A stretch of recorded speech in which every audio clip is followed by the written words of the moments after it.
Here we go. Back 2 in 2 days, another podcast. And this time we've got Michelle Becker in the house.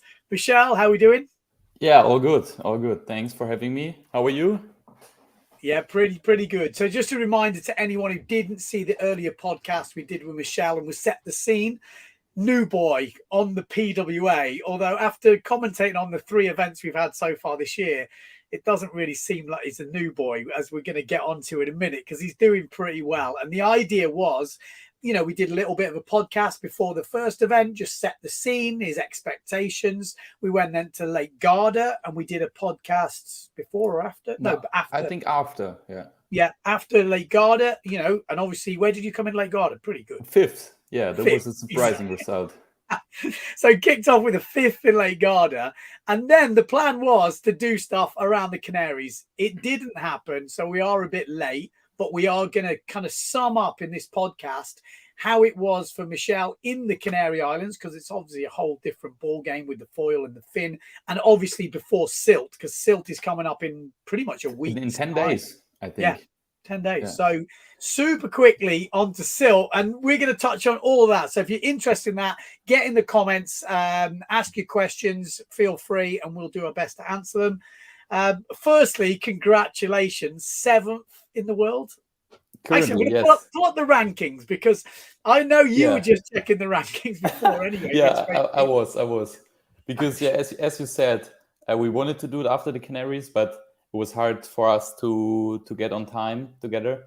And then, now I had to check to see the single results for every elimination, just so I can remember a bit. So let's just have a look at this. I'm going to try and just zoom it in a bit, just because I imagine it's quite small. And we can zoom in quite a lot because Michelle's bloody high. We're not scrolling down on page 2. Handy. Yeah. So there we go. That is, well, actually, you can't see the results if I do that. So we do it that. Yeah, so perfect. Obviously, after 3 events, which is Lake Garda, Pozo, Furta, you're sitting in 7th place. Level points, as far as I remember, with... Yeah, with the 6th place, with Nico Prince. And so the German. The battle of the Germans. Just firstly, how has it gone so far? Just a bit of an overview. Let's just get a bit of background. Yeah, I mean, so far I'm super happy with how the season went. And, after the first event, I really had to set my mind a bit differently, because I was expecting to be racing way lower in the ranking. Yeah. Because previously my goal was top 15 in the ranking. And then I said on good events, I can maybe go top 10. And if you see now the results, there's kind of a trend in the wrong direction, I would say. And I definitely don't really feel like that. It's not that I feel like I lost some performance during the events. It's just that, there obviously Garda was also a bit of luck involved. And then, together with a solid performance, it's a great result. And the Canaries, they were so long. I think we did 10 races in Pozo, and 11 or 12, I think 11 in Fuerte. And it's just, if you get something wrong there, or like multiple things, then you drop down the ranking. And then you have to say that in Fuerte, the fleet was already a lot stronger than in Pozo. And when I checked for Sylt, I think there we have most of the previous years PWA top guys, which were maybe doing more IQ this year instead of PWA. So it's going to be exciting. I mean, what you cannot see from those results, obviously 5th in Lake Garda, 8th in Pozo, and 11th in Furta. So like you say, it's going the wrong way. Yeah. But I think you pretty much point out, Lake Garda, there's a little bit of luck. That could have been an 8th or a 9th, but it was an epic 5th, really come down to that last race. The 8th place in Pozo, I thought was just super solid. Could have been even a bit higher, but Furta, you're at the higher end of what you could have been. I think 2 days before the end, at one point, I think you might have even been in 4th or 3rd place or something. I think it was after the 8th elimination, I was in 4th place. Because I was just in preparation for Sylt. I was watching back the races. And yeah, you pointed out that I was equal points with the 5th and 6th place in that moment. But yeah, you know, I also took a screenshot and posted it because Yeah. 8 races to be in 4th place, it's for In me Furta, a great achievement already. yeah, You know? huge. And then, yeah, I don't know if we want to start with Fuerte or not, but or if I think we could let's go to Pozo, like you say. I think it's yeah. better to come on to Pozo because Pozo, I was actually just watching your video from the very first podcast. Yeah. In fact, let's just play it because there's a little bit there where you kind of say your expectations and let's see how nice. accurate you were. I think that's probably a good way to Yeah, do if it. you have it. Yeah, let's see if I've got it. It's always a bit dodgy when I do the lives. Ask the new boy. Okay, so this is us. What we're going to see, obviously discussing the full calendar, and then we get on to Pozo. There could have been other things, but this was the one I just sort of found out. Yeah. Really? That one. Then you've got Gran Canaria out of the frying pan into the fire. I am a bit afraid of that, to be honest, because it could be that it's basically maybe almost Finn only because just the better choice, and then for sure I also need to sail Finn. And then I could honestly imagine that this being one of the worst events, but as soon as it's not cranking 40 knots and we have to go Finn, it's maybe 30 knots and we also can go on foil. I think just like Fuerte, it could be one of my best events. So pretty, huge Depends. gap. I mean, just that itself, I think is pretty good summary of what kind of happened. Yeah, but actually, so far it's quite the difference. Quite the opposite. That so far Fuerte is my worst result, even though I thought it would be maybe the best. Yeah. Yes. I mean, what you said about Pozo, though. Yeah, right. You know, if it's going to be Finn only, okay, maybe I'm going to struggle. But if we get 30 knots and I'm on the foil, you know, you're still going to put in a good result, which you did. And I said, like, although 30 has been your worst result, for me, watching you race, it wasn't your racing, it wasn't your speed. It looked to me more to do with, I don't want to say this, like fitness or just, you know, maybe intense racing. It looked like you got tired towards the end, and I'm not surprised. Trust me, it looked brutal. Exactly. Yeah. So I mean, just quickly coming back to Pozo, I said correctly that I was afraid of Finn racing, basically. And with the 8th place, I'm still super happy because in the end, I'm thankful that I could do every race on the foil, you know, because it always could have been worse. So just for me to be able to perform every race on the foil, then I will take the 8th place, you know. That's really good. And in the end, I didn't expect that Forte will be the event where, you know, Finn somehow is beating the foils. Yeah. It's so interesting, even just talking to you now, of how your brain has had to change. Because, you know, if I'd have said to you at the beginning of the year, okay, you're going to get 5th in Lake Garda, 8th in Pozo, you know, even 11th in Furta, what you're saying now is your worst result, but still 11th in Furta is solid. And we know that could have easily been a 7th or an 8th quite easily. You know, there really wasn't much in it. So I think that for me is already interesting. Just commenting on the races this year, you've already become almost like an established name, which is quite crazy. You know, I always think it takes a few people, or usually it takes a couple of years or whatever, to be a person who you get in the heat and you go, oh, I don't want him. I already feel like people are looking at you in a heat going, don't really Thank you. him.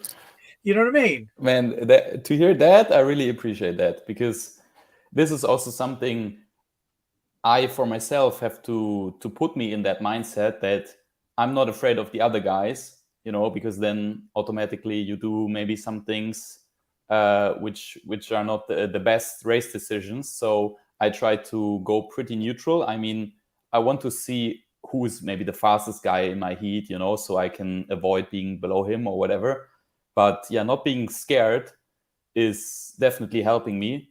And yeah, I also heard you saying that I don't look afraid or scared on the starting line. And Yeah. this is basically a thing which I changed from Pozo to Fuerte, because on Pozo, my start sucked. It was super bad.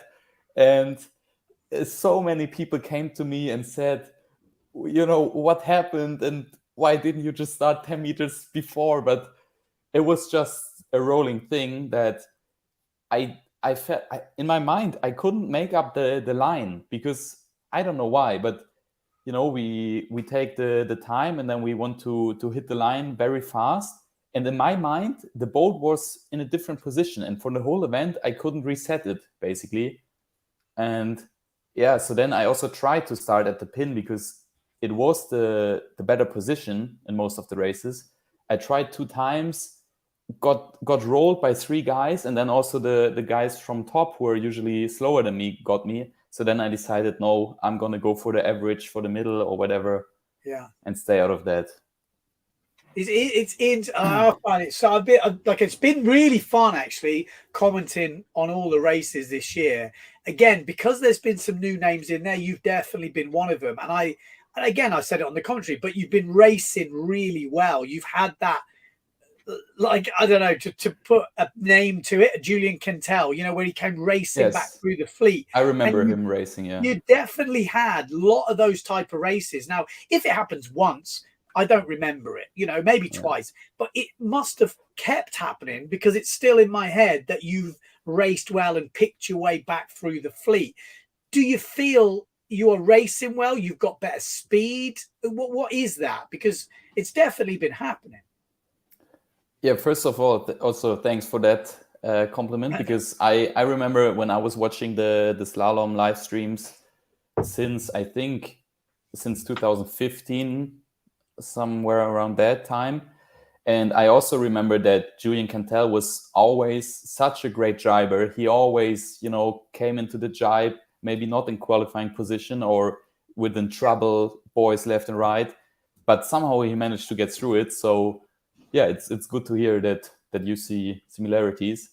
And what I realized, and what I saw in the live streams also, that my speed is just missing a little bit to be really competitive for, let's say, for a win in every final. But I think I can make up for that due to good positioning and knowing my strength, which currently is jibing. And yeah, I just need to be patient. So yeah, for the races, I wrote down what I could have done better and what I did well. And a lot of times I wrote down that I stay patient, because I remember a jibe where in the semifinal I approached the last jibe in 6th place, but I somehow knew that as soon as there is a chance, I will take it. But to force it now, maybe at the 2nd mark, 3rd mark, it's not worth it. So yeah, in the end, it paid off. So it's really nice to have those moments and learning from that. Interesting. Even just hearing you there saying you wrote down, you obviously know this, but you are very professional in your approach to it, and it shows. 100% shows. I want to ask you, because there's a lot of people at home, you're obviously out there racing with the boys. Is there anyone that's kind of surprised you? You obviously done a bit of training with the boys anyway, so you knew it anyway. But has anyone changes anything actually at the events? Do they just step up a level? Have you been surprised by anybody? Or maybe they're aggressive in their racing. Some things that maybe the guys at home don't know, and it might be like quite an interesting little. Yeah, I wish I could give such an insight, but I have to say, from how the people perform, it's pretty much how it was on Tenerife. Okay. Maybe now when you add the pressure of the event, you don't do like 15 races every day just for training, but you maybe do 3 finals and you need to be good in them. That for sure adds a bit of pressure, and momentum plays a role. So I don't know, maybe, for example, Enrico, we all know that he's one of the fastest, but as you also mentioned a lot, that he still cannot, put everything into his racing, because then he crashes or whatever. So in Tenerife, sometimes he's winning, I don't know, 3 races back to back, but then if it's a real final, it's a bit different, So, But so far, not many big surprises to me. Yeah. What I found interesting with Enrico, just coming with that, in Pozo he was really dominant, and he looked like he'd maybe turned a new corner, and then in Furta not so much. But again, people, I think, and maybe you can back me up, they're different conditions that you had, and maybe I definitely saw the Neil Pride boys were a little bit more on the edge in Furta than how they looked in Pozo. Is that? I mean, you talk to the boys. Is there anything that happened like that? Yeah, I mean, first of all, it's also kind of, I wouldn't say unfair, but to put Enrico always in the role of that he's always on the edge and crashing and whatever. But it's actually true that I think he made 2 PWA finals so far, and every time he won that event. So as you said, either he's going pretty much flawless through the event and wins a lot of races, or he's kind of struggling, coming back strong 2 or 3 finals, then dropping back again. And yeah, the other point, as you mentioned, the conditions were completely different.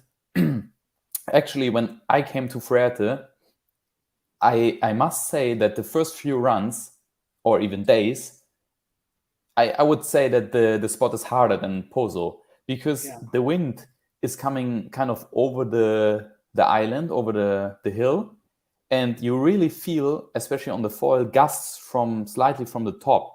So it was really hard to find a good setting and the good trim for your body to avoid the gusts, because you never knew if it will lift you up or push you down. And then with a meter swell or meter chop coming straight against you, it was just really, really hard to adapt. So again, just while you touch on that, it's quite interesting, because I was just doing a little bit of homework, and I started watching your video, how I experienced foil racing in Pozo. And we may as well play this as well, because I thought it was quite a nice analogy. Again, I've not done it, so I can't exactly say it was. I've felt this, but when you explained it like this, I thought it's quite interesting. So maybe people will like this. Maybe they've seen it. If they follow you on YouTube, they would have already seen it. If not, well, we'll have a little look at this, because I think it's quite an interesting. A good idea. Yeah, little take on it. Talking about how tricky it was. Just on a random evening after a racing day, I realized a good comparison. So you can also imagine how mentally exhausting foiling in such strong wind and swell is, because I was refilling my bottle of water with these big galloons that are common in Spain. And I realized that this is basically the type of concentration you need on every reach in the race. So for 3 minutes, 4 minutes straight, you need to concentrate. You can't go a few centimeters too high, too low. So it's always, you need to cut perfectly through the water. And then the next thing I realized, when we go to the jibe with so much speed all around you, other sailors, then it almost feels like in the multi-lane roundabout if you go with the car, So imagine you're, I don't know, somewhere in the middle, and you want to take the exit, like the next exit. You need to squeeze through the cars. Of course, you need to know your right of way. You still can't, go and crash into someone. So basically these two, I think, quite relatable comparison came up during the event, because it was the most focus I've ever had to race in those conditions. So I thought that was pretty interesting, especially when you're saying filling the water bottle up, because I think everyone at home has been there, and it's like you think, I've got this, and then suddenly, you know what I mean? I think it's quite accurate. I have to say, even now watching back the clip, you see the water, you can't go like a few percent too much or too little, and this is exactly how it is with the foil. So I wonder if that's a good exercise, to just refill bottles after bottles. It's got to be, isn't it? Because it's that slight body organization with the brain, and like you say, if you're filling a big bottle up with a small top, you're getting tired as well, and that also plays into the fact. And it's the same with racing. Maybe a bit more tired when you're racing, and you've got the added stress. Maybe it's you've got to fill a bottle up, and you've got somebody like trying to Yeah, trying to tickle you maybe. Yeah, but I thought that was super interesting. What has been your biggest takeaways from the events you've done so far? Like anything that you didn't expect, or has pretty much everything been as you'd expected?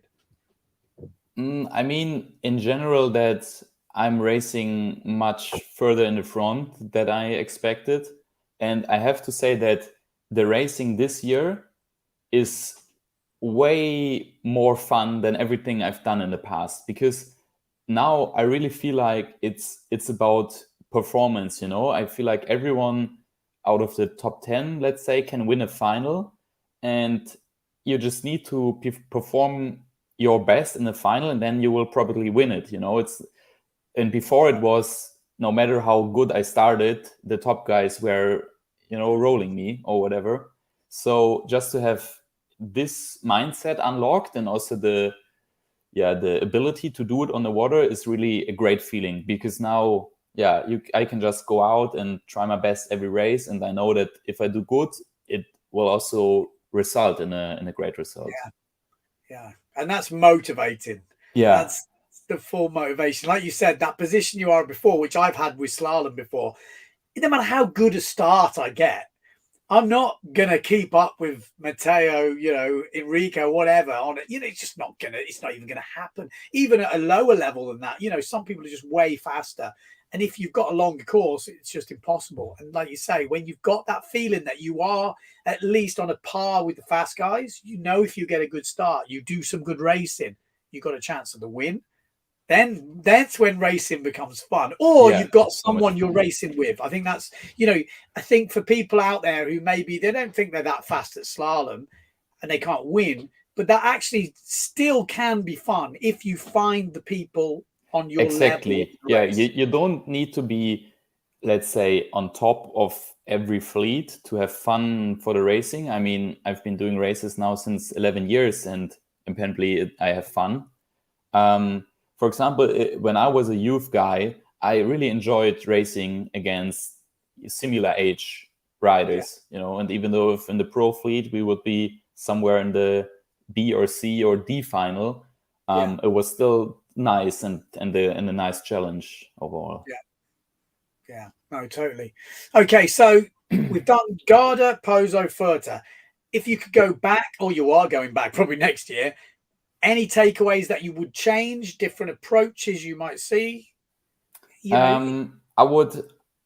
I feel like I didn't have good enough preparation for Pozo, and I don't know. I arrived 5 or 6 days before, which usually should be good, but we had such bad luck with the weather that I think I used 6.2 for the fin once and 7.2 on the foil once.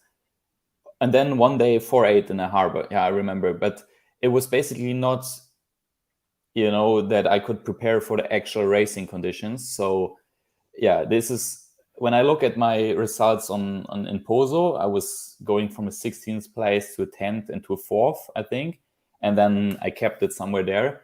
So I really felt that every day I learned something new about how to use my small gear again and so on. So yeah, maybe a bit better preparation for each event. And also the same could be said for Garda. You know, we had weird wind all week long, and also the days before that. Yeah, it was quite tricky. It's always difficult though, that, you know, especially with windsurfing. Just in general, you go to a place, you train there for 3 months, the competition comes and the wind switches around the other direction. Exactly. I mean, this is what happened in Pozo. Everyone said, nah, nobody's going to go on the foil. But hey, if we are racing 3 days of the whole year, then it could be any 3 days. Yeah, crazy, actually crazy. What have you found out about your gear? Obviously, you changed sponsors this year. This year, for this pretty season. Much straight on. So feels like I've been on the gear since much longer. Yeah, no, it is mad. It feels like I say, you've always been on it, but I guess because it's your kind of first year on the PWA, you know, getting, not first event, but first proper year. And I've been seeing you every event. It just seems natural that you're on Patrick, and you've been doing better. So Yes. people are seeing you at the front on the same gear. So I think it kind of seems normal. But everything's good with the gear. Are you looking to change something? Foil at the moment. How big is your smallest foil? My front wings are 550 and 450. And for example, Alex Cousin, my teammate from Patrick, he used the 375 front wing as the smallest. So there it was basically we just had to pick before Garda because we couldn't fully test it. And in the end, I don't know, because a bigger front wing, like the 450 for me, helped me a lot in these jiving situations. Yeah. But maybe I would be a bit faster on the smaller one. But I think I would be fine with doing all the events with the same gear again. And what I realize, what I appreciate most out of the gear is that it has such a good wind range, the foil as well as the sails. And even now for training, I realized again, if, for example, my 8.4 is my biggest sail, I can go with it in 10 knots or a bit less. But if it's then, I don't know, turns out to be 16, 18 knots, I can still go, and I'm still performing good. I'm fast. So, and this really helps in the racing as well, that you don't have to change your gear every steps of 2 knots. So, yeah. Yeah. No, that makes sense. Makes sense. There's one more event. That's it. Is that confirmed? No, I hope there's Japan because I booked it. Okay. I'm just going to make sure. I was just making sure Japan is Yes, on. I think so. Okay. Yeah. So we're going to have a silt, which obviously you must have sailed at silt a fair bit over your time. Yeah, I don't know how often I've been there, but in the German tour, we usually have it twice a year. And then I've done some Finn PWA in 2017 and 18, also twice. So I think I've been on silt for competitions maybe 20 times, maybe a bit more. So yeah, I'm feeling well prepared for silt, but at the same part, it's silt is always hard and different, and also all the other top guys are there for the, I don't know, 5th, 6th, 7th years, or even more. So I don't know is how much. tricky, isn't it? Silt is tricky because Yeah. we don't know what to expect, especially with the foil. Because I'm guessing with the foil, we're not going to be launching, or you guys say you're not going to be launching in shore break because it's pretty. I mean, I wonder what they're going to do. I don't know. I think there was the same or such a situation last year because I was there just for one day to visit some friends and also the Patrick team for the first time, really. And there it was a day of onshore 18 knots. So it was waves too little for waves. Then for freestyle, a bit too little wind. And for slalom, too much shore break. So I think they were running a super session or something. Okay. Yeah, interesting. I mean, like you say, silt is very difficult. I don't even know what we're going to get, but just out of interest, how hard is commentating on silt? 10 days, and you never know what's going to happen. To be honest, silt, yeah, it's not so bad. The problem is visibility because usually wind comes with rain, so it depends on the day. But I really personally like silt in terms of it's a very critical wave. So with the wave sailing, you've got this hell shore break, so you don't know what's going to happen. With the racing, the sea state can be pretty crazy, especially when you've got like a little bit of onshore and there's a bit of swell, or we get that offshore, like that easterly breeze can be kind of difficult as well because it's cold, which can have a massive effect on people as well. And it's quite gusty. So it can cause its own problems. The only problem is when it's the easterly that everyone's racing quite far away. Which, it's terrible for the show. Yeah.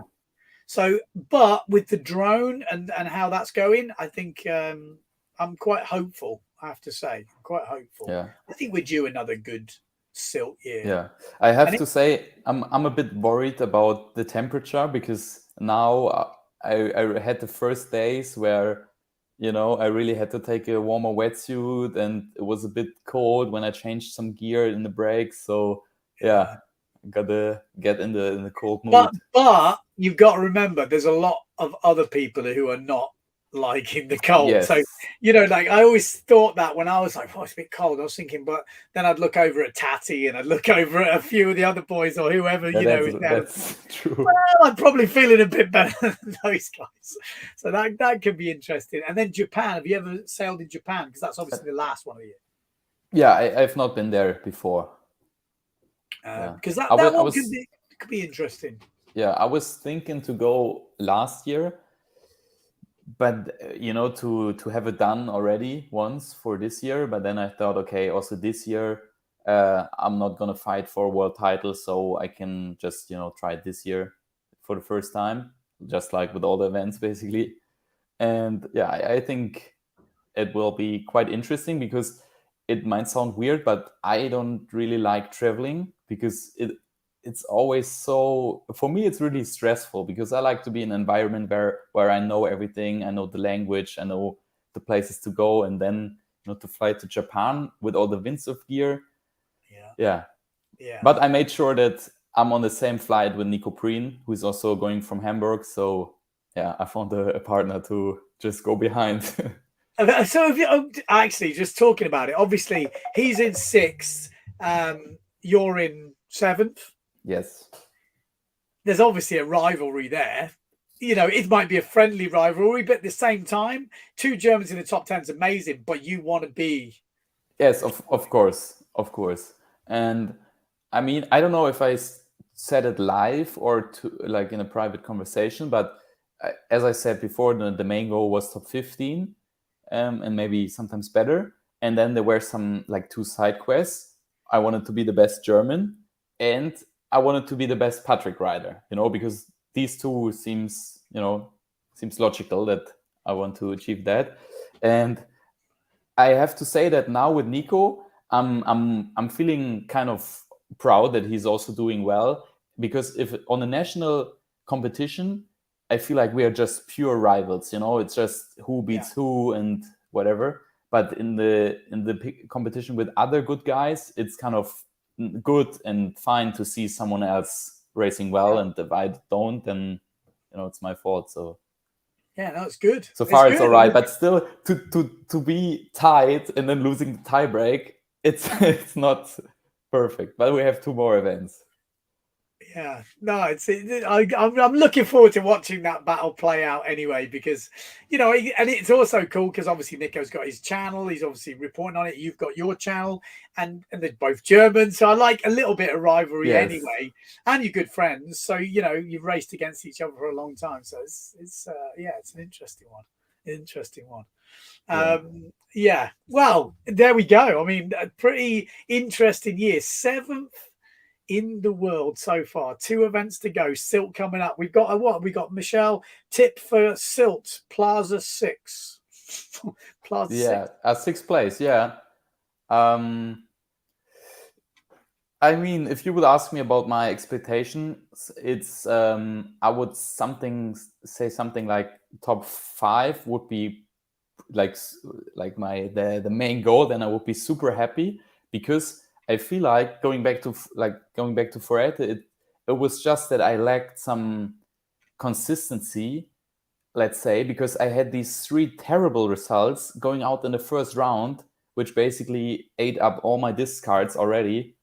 And I feel like if I can just be a bit more consistent there, and also the finals, which I didn't make, I was still kind of in a qualifying position in the semifinals. So I know that it was really close. And if I'm just slightly more consistent, I think I can do really well. And then another thing, which I'm super proud about, is that on every event so far, I scored at least 1 second place. You know, so you got to wonder what could happen. You didn't get your first win yet?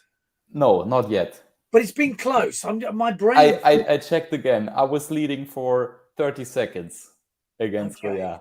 That was it, Goya, and then there was that jibe. Yes. One, and you went ahead again, and then he came back. Yes, he came back. I do remember that. That was some good racing. I mean, Goya, what did you make of Goya? I mean, obviously he had a smaller wing in Furta, but still, still, but yeah, I mean, it's hard to judge on that, but I feel like I'm even more impressed by Johan that he made it close until the last race and Yeah. he didn't have the perfect gear. And now I saw that Nico Goyard is also registered for Sylt, but I don't know how that would play out because, as far as I know, he used all his gear limitation spots towards small gear for Fuerte. So I don't know. Maybe he's going to use this. Well, maybe. I don't know. Maybe it's like I said, I'm quite excited. The racing's been good. I mean, we should touch on this as well because there are rumors within the racing community, and people are definitely talking about it in the industry. They've been talking about it for a while, but I think this year, going to Pozo, going to Fuerte, it become very apparent that the fin and the foil are almost two separate things. You know, more so than they have been. Yeah, and for me, I don't feel like it's that interesting anymore, to say my opinion, because you can pretty much tell by exactly one knot which is better, you know. So I think kind of the mystery is now revealed, and maybe each year it's gonna be one knot higher. But and then, for example, the crash where Tati was in front of me on the fin gear, and he just did, you know, for slalom standard, he did a kind of a slam jibe, but it was for him the best decision. And I was behind him, and I just didn't account for that he could stop after the jibe, you know. It was, of course, it was my mistake because I need to make sure that even though someone is, you know, stopping in front of me, I need to avoid them. But I was really mad because I was like, if there was a foiler, even if a foiler crashes, it is different from the line we are racing. Yeah. So yeah, there I really realized that I don't like fins on the course anymore. Yeah. No, but I think you're right. Actually, the way you said that kind of nailed it to me. Like the mystery has kind of gone, and you know, there are a few comments because I just kind of get a general idea what people are thinking, and people are still going, yeah, but I really like the fin versus foil. Still, it's exciting, but it's only exciting because those fin guys are there. But they won't carry on being there because we have seen the outcome at the moment. So although it might be kind of fun now, those fin guys will end up just not coming or switching. Yeah. Because I mean, it's like you're throwing them in just to see how competitive it is, and then you realize it's not, and then they have a bad result. So yeah, and that can only go for so long before everyone goes whatever. So the rumors are there might be some sort of split. Again, there's a lot of talk of how to do it, whatever. I'll leave that details, but I am pretty confident something will happen. From even just commenting and seeing it play out in front of my eyes, it just seems a natural thing that, you know, windsurfing itself with a fin should definitely not die totally in terms of racing because there's a massive skill there. And again, another thing I noticed with the foil racing this year, which I really didn't expect to see, is new names can come into the tour and totally challenge like you're doing for the first places. And again, you've obviously been windsurfing for ages, not saying you're just you just got on it. You know, Will would be another good example. You could never do that on a fin. You know, it's very rare that someone could turn up in their first full year and be already challenging the top guys. It's like it's never for sure. The skill gap is a bit closer, and I think this is also what some of the established PWA riders didn't like about foil slalom now, that people like me and Will and whoever can just go and basically within 2 or 3 years of hard work can be where they had to put in 10 years, you know. So I understand that they were kind of upset. And then, I mean, another point is that for me, the foil racing, if someone is saying that foil racing is not exciting, I think he's not watching the races, isn't he? Because I would agree. It's so nice that even in the later drive marks, you sometimes have 3-4 guys entering at the same time, you know, just by taking different angles on the different lines on the reach, or that somebody's crashing. So I feel like the excitement is really high on the foil racing. Yeah, I So would totally agree. From commenting, which I've got obviously quite a good look at every race, there is no way that foil racing isn't exciting. I don't think, for me, I'm a big advocate of thin, normal windsurfing, slalom racing. yes, But you cannot deny that the foil racing has been dishing up some of the most exciting racing I've probably ever witnessed on the PWA. And, there's a few reasons for that. The foil can do different angles. It doesn't slow down so much. When you make a mistake, that mistake is punished very hard. You guys have been foiling in some difficult conditions with probably oversized equipment, so it means yes, you are wrestling on the edge, and that always means for exciting racing. If whether you're in a car, on a motorbike, whatever, if you're on the edge of control. But it's even worse in foiling because you're not in control of the external factors, i.e. the wind. And if yes, that gusts when you're already at the limit, and I said it on the stream, I don't see a better racing format. And this is maybe a big goal, but genuinely in the world, a lot of people watch Formula One, but there is no way Formula One is more exciting. There's no way. The yes, media is better. yes. That's a shame. I mean, this is a whole nother topic, but Yeah. I think you're right. And I know that you're also a fan of doing less races, but therefore they're, let's say, more important. Yeah. And I would also like to do that, because I feel like, for example, if somebody's winning the first race of the day, you kind of forget, because then in the end of the day, you just see who's leading or whatever. So yeah, for me, it would be nice, because I mean, it's just my opinion, and because that's probably also my weakness, as you said. And for on the last day, or the second to last day, I had no power left to perform like the first days. Yeah. So I felt like I didn't have sore muscles and whatever. It was just that my whole body was a bit more tired and was harder to find the straps and so on. So in that moment, of course, I would have wished for just 2 races a day, Yeah. that we kind of try to find the best windsurfer, not the fittest. But yeah, in the end, I know what to train, and yeah, it was my mistake not being ready for Yeah. that. I thought about this a lot, and there's a lot of different theories on it.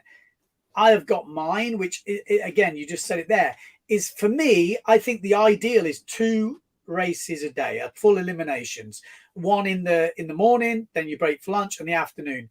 Yeah. But it's not just the race. Then you have to have the big build up. You really have to get into it and really put the pressure on it. And then you also have to do the post analysis. It's not that because people go, oh, you just want to do less work. And I'm like, don't get me wrong. I love work. Yes. I love watching race after race after race. It's great. But the problem with it is sometimes then the results become they don't mean as much because there's more discards, there's more things happening. And it's just, there's so much story that you end up not any detail in the story. There's just a really big overview. And we saw it with crashes in the early rounds. If that was one elimination, that big crash from, let's say, Nico or someone like this, or massive. Massive. If he has 2 or 3 more eliminations and he comes back and does well, that crash means nothing. So you kind of want to punish the mistakes and really go into them and why they happen. And then you also, I feel, want to, again, the guys that do really well in elimination, you want to give them the credit, and it should affect a result. Whereas if you do lots of eliminations in a day, sometimes some of the good results don't even affect the result. And this is also difficult. And also with what you just said, with the analysis and maybe interviews between the races, that now we basically have no time in between races. We have, I think in Pozo, the race director told us that we're going to have 20 to 30 minutes, but it's the time from when the last race ended, the final, until the first race. So then we need to go back to the beach, need to put the gear and so on. So basically we have 15 or 20 minutes, and there nobody wants to spend his time in the booth commentating on the race, because you just can have one. Either we're going to race a lot and don't talk a lot, or the other way around. I think with all sport, sometimes less is more. And again, not everyone will agree, as the comment here, more races are better, the best should be fit, it's a competitive sport. And I would agree with that. But just doing 2 eliminations doesn't mean you don't have to be fit. Trust me, you have to be fit. But what happens is the pressure is way more. Mistakes are punished. You know, and in sport, it's about moments. If you did 10 100-meter running races and you took the average, you know, probably the top guy would win every time. But the reason the top guy doesn't win every time is maybe he messes up the start in the final. And that can, you know, that's what's the drama. You have to perform on that day in that race at that moment. And that, for me, is where sport is. It's when you have, you know, cup finals, you know, it's a knockout all the way to the end. You know, it's one football game to get into the next round. If you mess up the game, you're not going through. Yeah.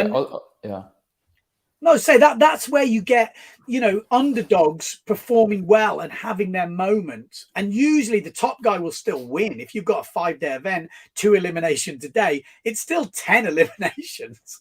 So I don't know, difficult. It's not an easy decision, but that's my thoughts on it. Not saying that. Yeah. Also what you said in the live stream sometimes, that having the elimination system is really nice to also promote riders who may be doing well just in the first few rounds, or for the women's, as you said, that they have this final of 10 or 11 women racing. So it's kind of unfair because you always speak about the first 4, and whereas would have been a elimination system, it would be different.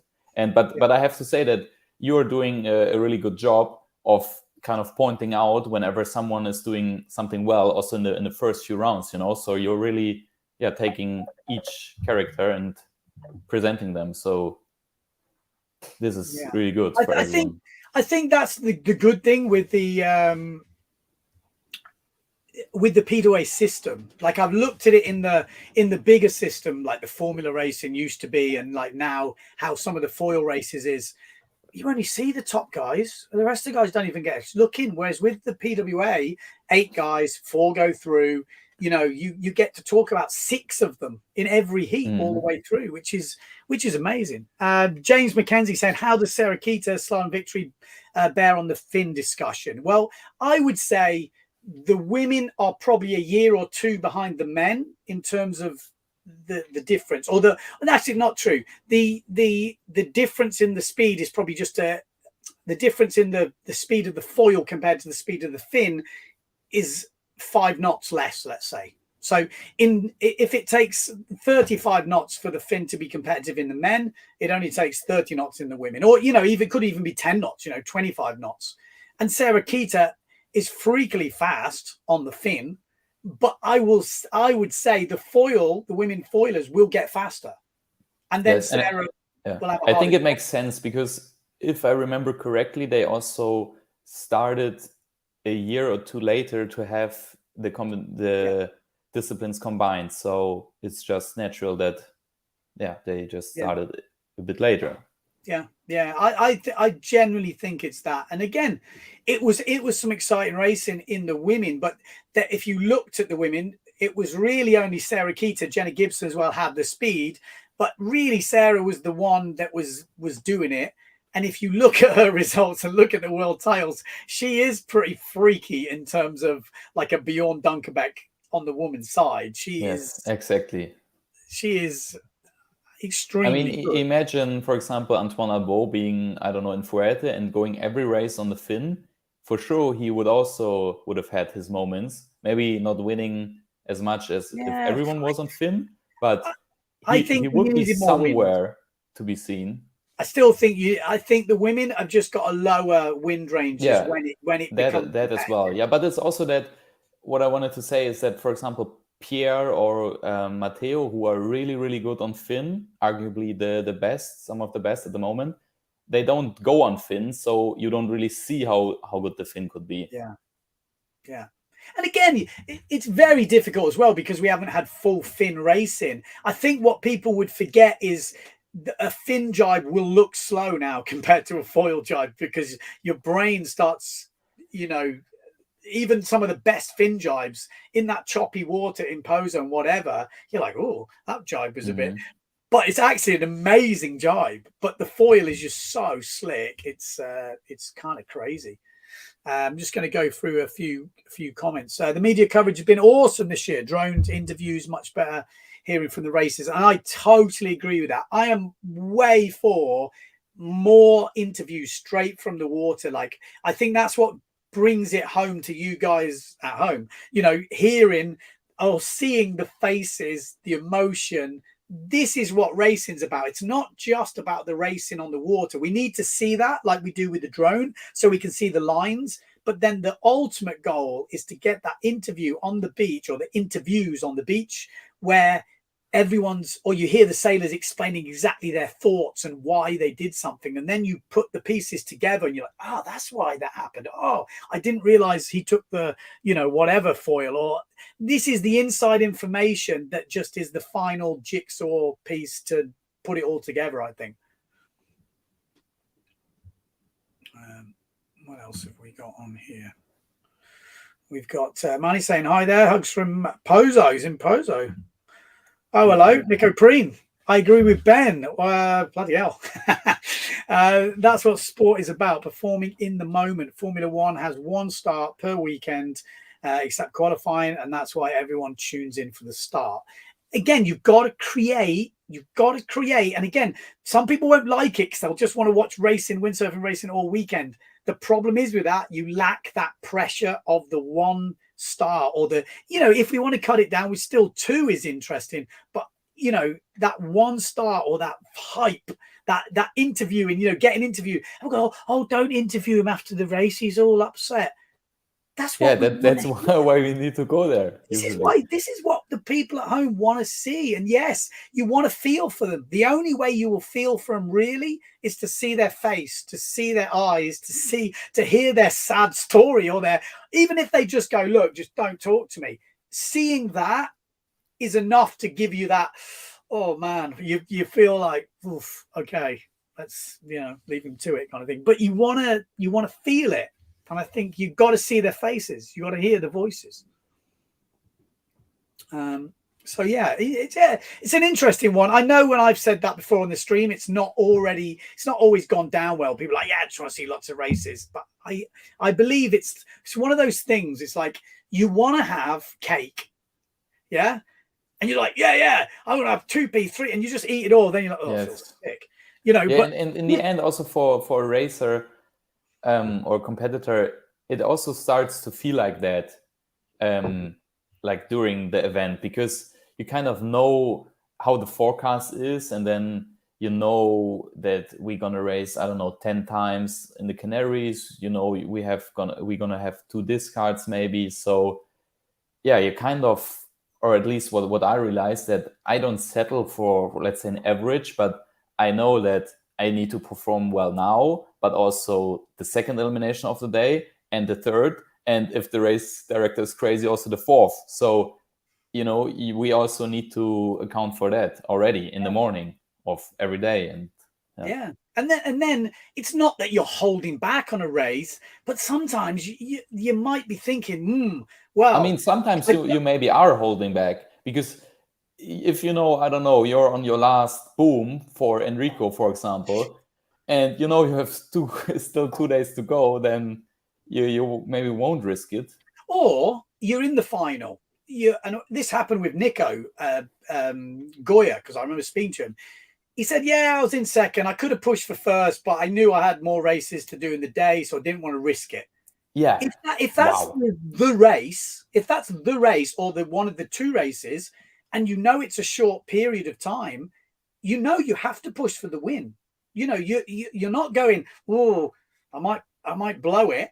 You're like, well, that point could be the point. Whereas if you know you've got another 6 races to go, or whatever it might be, it's like you're going to go, okay, I'm just going to be consistent this event. And then that you don't then push for the risks. Again, I'm not out there racing, so there might be a lot of people going, shut up, Ben, you're just a commentator. But I know from racing, less races is very pressurized, but the media has to cover the rest of the stuff. You can't just do 2 races and do no extra media. the media has to be pushing all the little stories and explaining it all. I definitely agree. Just gonna have a look. PWA should come back on Bonaire. I'm sure Michelle's up for that. Yeah, why not? Never been there. Medal race. Okay, this is an interesting topic, because a long time ago, I was actually a big advocate of that, like qualifying series, and then again, it's about a moment, it's about a race. But it is really difficult with windsurfing because you can have lots of different conditions. I mean, I still think it's a worthy winner. It's just a different winner. And there is definitely a worthy winner from the week. It feels a bit unfair if you've had mixed conditions all week and someone has just really done super well, and then they end up with a third. I don't know if most of you will probably know how medal race works these days, but it's literally all or nothing on a final day. And if you've won the qualifying series, which is basically the racing throughout the week, you guarantee yourself a medal pretty much. But is this in most of the sailing disciplines? Because usually what I know from some sailing, but I'm really not too much into it, that, for example, the last race counts double or whatever. It's changed. That used to be the old system. Okay. So the old system was the medal race would count double, but it gets even more complicated then, because then you're like, well, your points carry across and this race counts double. And, it's much easier for the media, the one race, but it is definitely unfair. But there's definitely high emotions. And a lot of the time, the guy who wins or the girl who wins the qualifying does win the medal race. But I mean, I just saw in surfing, Carissa Moore, who's been winning all year, ends up finishing second, and one surfing final at different conditions. They've surfed barrels, they've surfed all this, and now they're surfing in head high decent waves. But it's like, is that a true world champion? I mean, it just depends, and what is important for me as an athlete, I just want to know what it will be about. If I know we're going to have medal races next year, I'm going to prepare for it. If we're going to have 2 races a day or 10 races a day, I'm going to prepare for that. So yeah. I mean, it's interesting. There's a kite format as well, which is another weird one. So you qualify a week like you guys are doing, and then before the last day they look at the overall standings. The top few go into a race, and if you've won the qualifying, I think you only have to win one race, or you start off with like these, it's like a point system, and the guy in 4th has to win like 5. The guy in 3rd has to win 4. The guy, it's kind of interesting. I watched it the other day, and I was like, well, yeah. The question if that makes it simpler to more simple to understand, or if it makes it more difficult to understand. Yeah. Because there we really have to watch out that we get it somewhat understandable for everyone. Yeah. I mean, don't get me wrong. I think the medal way they've got it at the moment is quite interesting. I mean, Nico's just writing some stuff now, but it's like when you win the qualifying series, I think you can't drop out the medals in windsurfing. You guarantee a medal. So the guy who wins the qualifying is quite happy, because they're like, well, medal is a big deal. But they could have demolished the qualifying, beaten by miles, and then they lose on one day, on the final day, because it's super light winds. But it's exciting, I guess. It can be exciting. It can also be crap, I think the one recently was a bit boring. Everyone split. There was a big gap between everyone. And it was kind of like, this is like a race for everything. And it was like, okay, there's the winner, there's second, and there's third. And it was like, it wasn't even close. And you're like, oh, well, that kind of defeats the object. But we'll see. We'll see. All right, dude. Well, Silt next. I shall see you there. I've booked the tickets. So, hopefully we get some weather. I haven't seen a long range forecast. No, I don't like to check that early. I do, but I haven't checked it. I like to tease myself with some storm coming, and then suddenly ends up with sunshine everywhere. But yeah, we'll see. All right, man. Well, see you in Silt. Good luck. Yes, for sure. Can you beat Nico Preen? Let's see. I'm going to build that rivalry up. You wait. It's going to be like Andy Irons, stuff like that. some little side Can't stories. wait. All right, man. Okay, let me try Great. and work out how to end this, but I'll see you still, and good luck, dude. Ciao.